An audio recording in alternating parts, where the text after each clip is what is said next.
assalaamu aleykum wa rahmatullahi wa barakaatu. mbokki jullit ñi, arrahma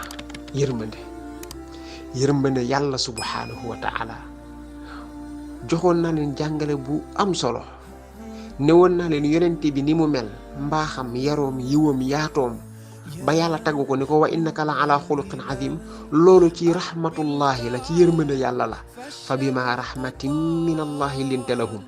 nga yaakaar ni mënta nekk, yàlla ne la déedéet, attention, la taqnatu min rahmatillah. nga ni ko waa yàlla kon nu may def, mu daan ni la ñaan ma ko te góorgóorlu. kon mbokk yi nañ ko ñaan yàlla. rabbana atina min ladunka rahma. yàlla nag ñu yërëm.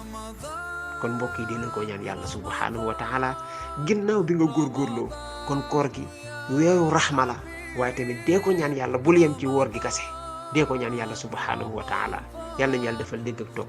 wa jazakumullahu xayran. wassalaamu aleykum wa rahmatullahi wa barakaatu.